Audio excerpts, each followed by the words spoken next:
Hello everyone and welcome to another video, and it's an exciting one as we are at the 30th Signal Regiment in Coventry, which is in the Midlands for those that don't know the UK all that well.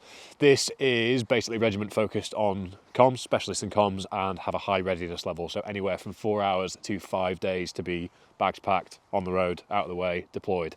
So I am here to go through a build-up to an RFT, as the RFT goes live with the British Army tomorrow, sort of full 4K with 40 kilos on the pack, and then into everything that you're seeing tomorrow. And I'm also here to speak to the lads at 11:15 and 1:30 tomorrow on my experience with mental health and just how I can place my basically civvy status into something that's a bit more translatable to them as soldiers. So I'm not going to do too much more talking, really, as this video is very much going to speak for itself. But what I will do before we go any further is ask that if you do enjoy the video, do drop a like, please comment down below, and please make sure that you've subscribed. I've said please there rather than giving you a big threat, but I may give a threat further down the line when I'm a little bit better equipped to do so, if you know what I mean. Anyway, hope you enjoyed the video. Like, comment, subscribe. See you soon.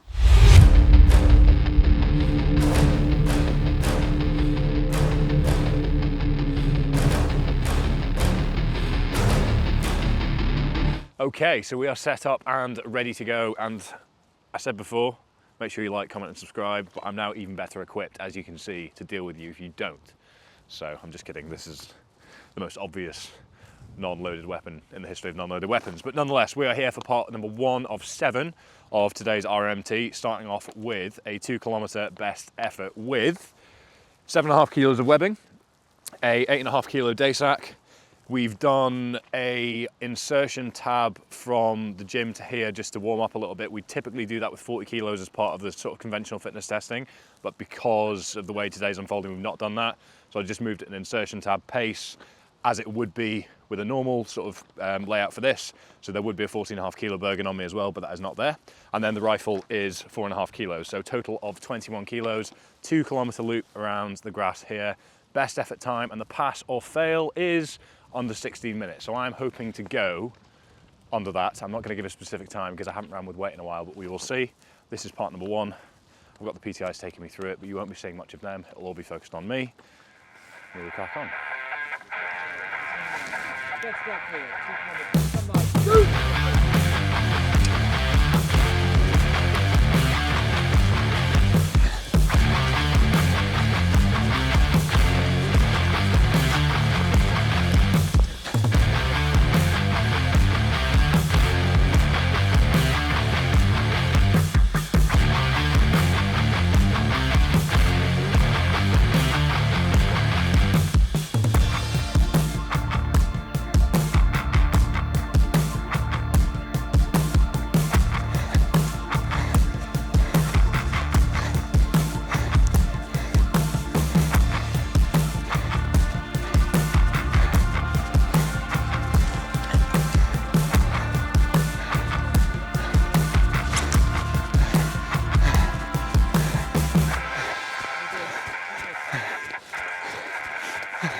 $50.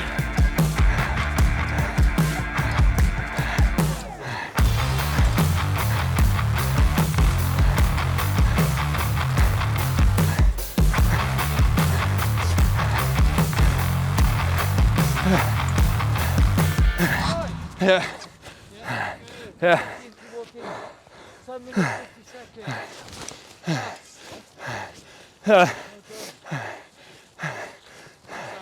Tough. tough.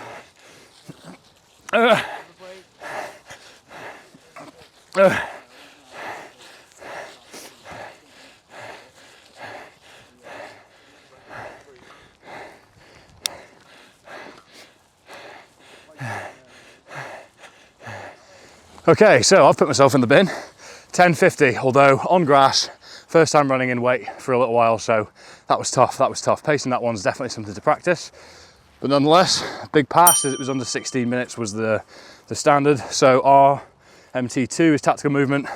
This test simulates the tactical movement between points in response to a threat and a short distance crawl and sprint to a place of safety. This test measures your mobility, anaerobic and muscular endurance. So 30-metre lanes, 4 cones, 7.5 metres between each, 90-minute bounds altogether. Phase 2 will be a 7.5 metre crawl followed by a 7.5 metre sprint in 20 seconds from the midpoint. So I have lost my day sack. I've still got body armour, webbing and a slung rifle. So see how I get on.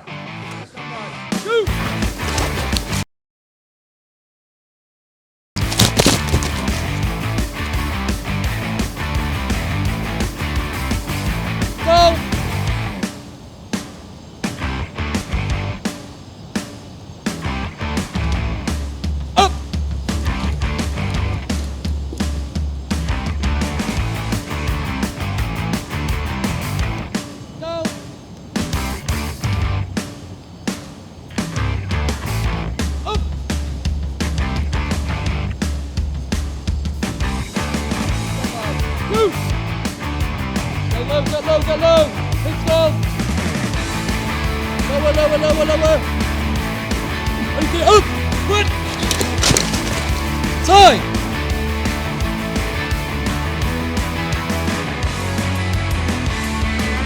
All right, so part number 2, success. Weapon was flapping about a little bit as I had it unclipped, and crawling is not my forte, so for anyone that's in the know and experienced in this, I appreciate that probably didn't look all that pretty. But RMT number 3, Casualty drag, take 2. So RMT 3 simulates the worst case scenario where an individual must drag a casualty into the nearest cover during an assault or to a point of safety. This test measures strength, anaerobic endurance and muscular endurance. So 110 kilo drag bag, no twist or pulling sideways, hands not to go in the loop, 15-metre pull, 16 seconds to complete. Still in webbing, still in body armour and noggin protector, better known as a helmet, on for this one. So let's go. Go.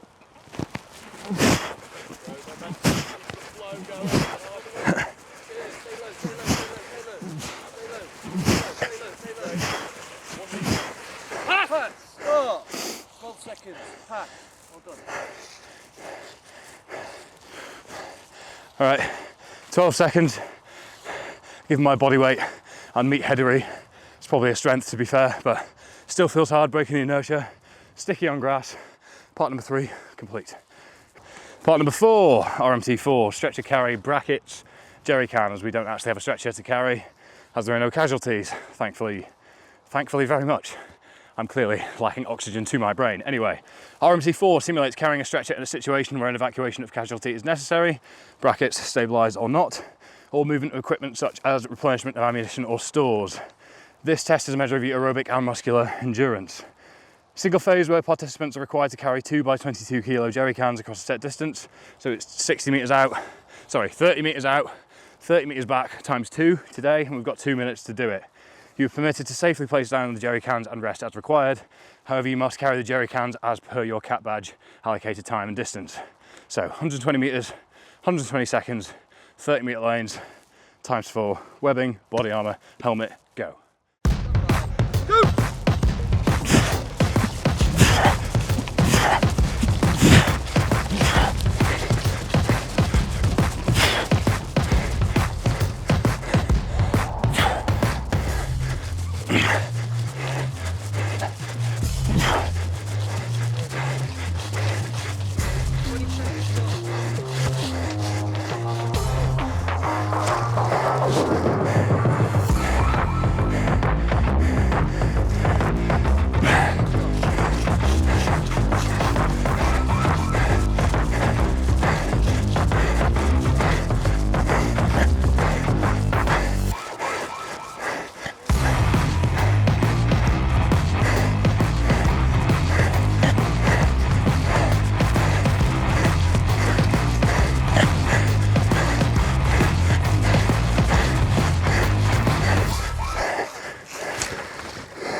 Was that 55?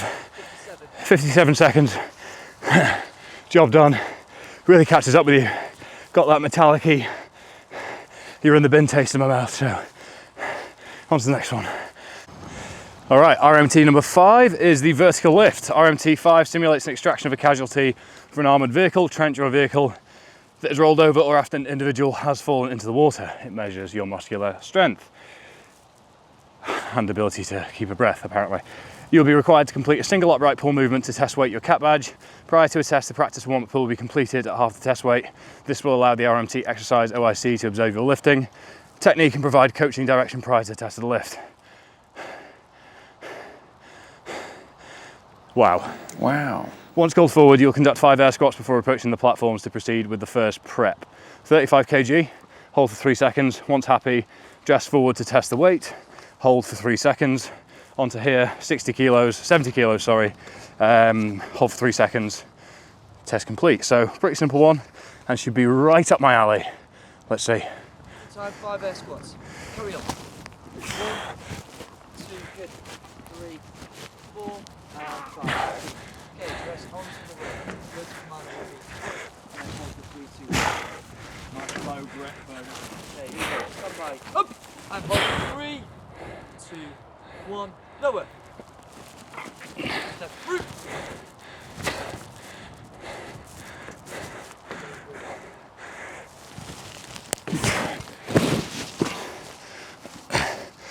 Up.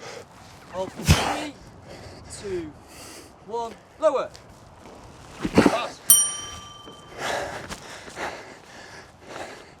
Years of powerlifting prepared me for that one. So next up, I'm permitted to take off very non-gracefully, it says that in the instructions. Weapon system and webbing can come off as well, so I actually need to take this body armour off as well to get that off. But we are just down to helmet. No body armour either. No body armour. So I'm going to feel like a feather, or maybe something even lighter at this point, who knows.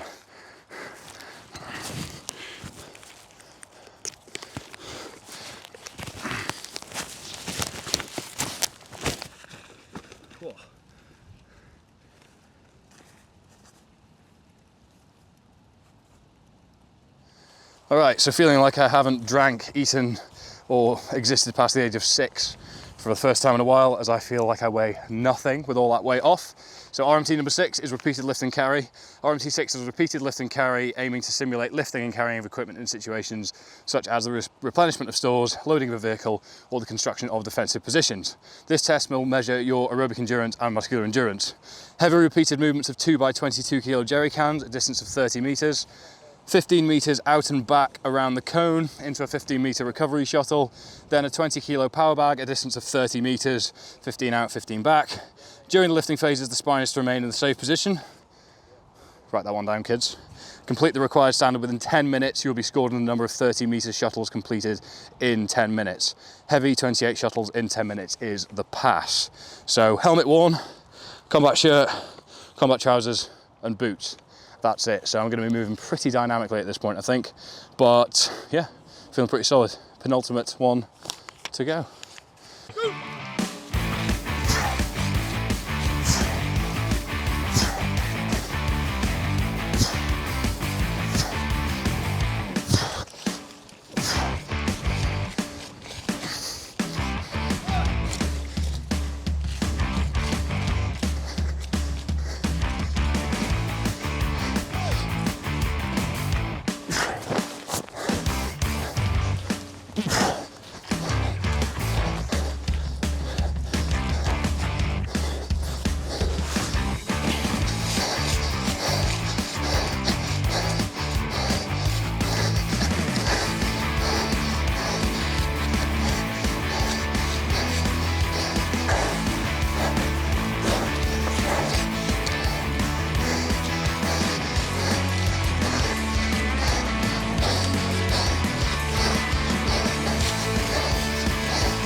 5:57. That was tough actually. Continuous effort. Pecs hurting a little. Erectors hurting a little bit from the carries. The sandbag was just awkward, but those recovery runs made all the difference. Last one up. Okay, RMT7, the last dance. Incremental lift. So RMT7 simulates lifting of heavy equipment / objects to 2 anatomical heights and 1 fixed height. You'll be required to complete a warm-up and 3 test lifts, raising a power bag to a 1 meter platform, then to shoulder height and overhead. The practice warm-up lift will be completed as a set weight. Once called forward, you will approach the platform to proceed with the first prep / warm-up lift of 15 kilos, and then the test is a 30 kilo power bag. Not permitted to wrap your hands around the bag or flick it into your forearms. On the word of command, lift, you will lift the power bag onto the 1 meter platform, where you will pause. Need to take a breath. Pause. Should take some lessons from this. For 2 seconds. On the command lift, you will then lift the power bag to the shoulder position before pressing the power bag overhead. Finishing with arms locked straight for 2 seconds, you are not permitted to jerk the bag overhead. On the word command safe lift, lower, the movement is then reversed, and you will lower the power bag under control to the shoulder and then to the 1 meter platform. The conducting staff will then lower the bag to the floor. Probably the meatiest set of instructions yet, but actually quite a simple little exercise, so observe. Stand by. Lift! And hands up. 1, 2. Lift! 1, 2. Lift! 1, 2. Lower. 1, 2. Lower. 1, 2. Lower. 1, 2. Pass. Power back to the side. 30 kilos. Power back. In position then. Lift. 1, 2. Lift. 1, 2. Lift. 1, 2. Lower. 1, 2. Lower. 1, 2. Lower. Pass.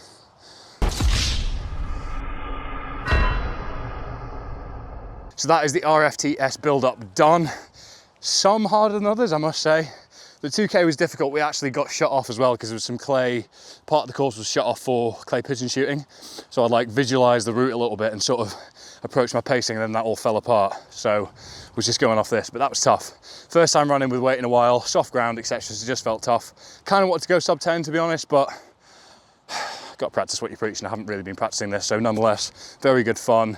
Everything else was pretty routine. The repeated carries were quite tough. I think if you got that wrong in terms of pacing, you could definitely get caught up with a little bit. But overall, good fun, all very, very doable lifts for sort of anybody that just applies themselves to the certain conditioning pieces involved in each element of the test. So I don't think there's anything exclusive to your average person that they couldn't work up to, which is exciting because it means that the entry point is there for everybody if you can pass medicals and things, obviously. But nonetheless, happy with how that's gone. 7 tests gone. The only thing that would be missing from a conventional sort of testing phase, because this is an RFT build-up, would be the 40 kilometer insertion tab beforehand with 40 kilos or 35 kilos because it's non-contact ops at the moment. So that is that part out of the way. What I'm going to go and do now is get shower, get changed, and I need to get it set up for talk to about 80 to 120 at 11:15, and then the same again at 2:15. So speaking to the 30th Signal Regiment, who are specialists in comms, I'm going to go and speak to them. So I'll see you at 11:15. Much required, much required. Anyway, so that was a lot of fun. You can hear the effort in my breathing. So that was basically an RFT build-up. So it wasn't everything that would be in a conventional RFT, but it was a good overview of what one would look like in terms of the training criteria and the pass criteria, etc., etc.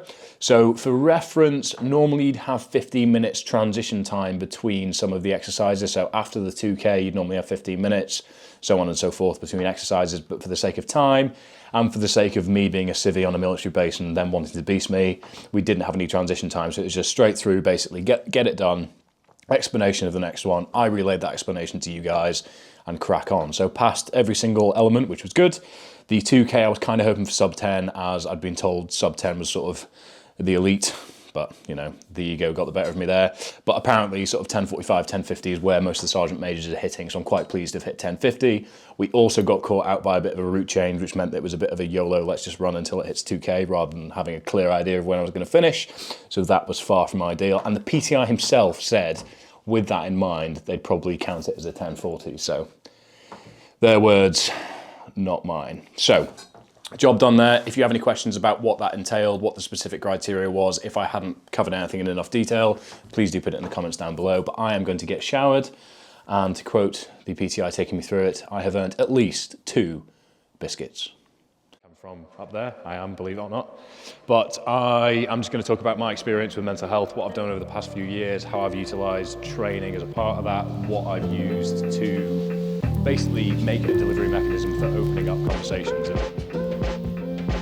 I thought immediately, my first thought was, I'll just crack on, because that's what the bloke in me always has been conditioned to think. And I thought, no, Fergus, you've been here before, don't make the same mistake you did previously, which I'll give context for in a second. So on the 1st of November in 2019, I did 6,890 metres of lunges to represent the 6,890 suicides in the UK and Republic of Ireland in the year before, in 2018. When you're dealt a bad hand, it's up to you to choose what you do with it next. But whereas I just sat back and thought, I don't deserve this because I've worked so hard. And that's a dangerous mindset to get into, because that mindset shuts you off to actually considering what you can do next. And that's exactly what it did for me. But what I really needed was I needed some social interaction. I needed some people around me, because I was just craving some human connection that I hadn't had and was really fundamental to me as a human being. The real mistakes that I made were that I suffered in silence. I thought I was alone. I shut myself off from those willing to support me, because I had friends, I had family, I had people that cared about me, people that loved me, people that told me all this. And I completely ignored it because I was a man, it doesn't matter. I wore a mask. Before that was something we all had to do mandatorily. I saw vulnerability as a weakness, not a strength, and that was the series of mistakes that I sort of summarised that I made in a nutshell. Obviously there were things and decisions I made along the way that contribute to that, but in summary, those were the things that I did wrong as a bloke. So the 4 sort of lessons I've taken are, talking is number 1. Talking, for me, it was just to a dog. For you, it can be to a mirror, it can be to a journal, it can be to a friend, it can be to a family member. We've all got different entry points to it, but talking and conceptualising and vocalising, whether it's internally or externally, how you're feeling on a regular basis is very important. Listening is a key part as well, because you, if you're not suffering with your mental health, might be somebody that can help others that are. All of you here, I know, will have a passion, a purpose within being in the army, and that's something that you're very lucky to have. So it's something that you can constantly analyse, constantly learn, and constantly make the most of moving forwards. And I don't need to tell you lot, but spending time outdoors, spending time in nature has been something that I neglected for far too long, and is the closest thing that I come to any sense of spirituality now, and that's somebody that studied religion at university. So, in my opinion, that's a great starting point to make a change, and it's done a whole world of good for me as an individual, and it's something that I'm very passionate about developing in others. So, thank you very much.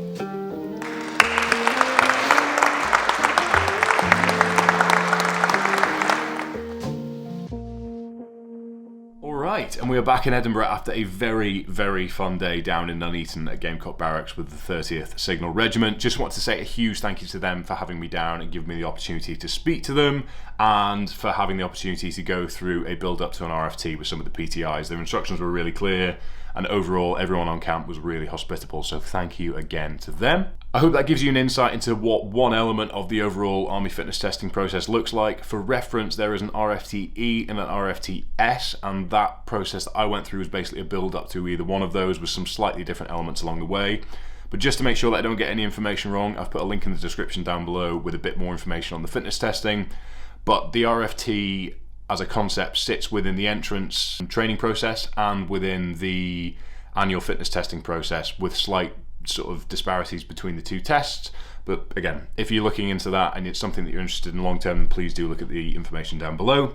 But I went through several elements, really enjoyed doing so, and I think the important thing to mention is that every element that's there is something that the average person can be conditioned to with specific training over time. And if you're looking at a career in the Army and fearful about the training, not sure how you're going to get there, then stage 1 of training is there to help condition you to that over time. I train across energy systems as part of how I make a living, and up to 16 to 20 hours a week. So whilst I kind of rocked up and was quite competent across the board, that is down to the fact that I train across disciplines that are all very relevant to what's in the RFT. as a standard anyway. So build up to RFT was great fun for me. Obviously demonstrated a lot of the challenges, but the way that I train normally is very conducive to this. So hybrid training is great because it's across the board, but then specific applied training when you get to sort of crawling. Crawling was a big weakness, my gun was flailing out the back like an idiot.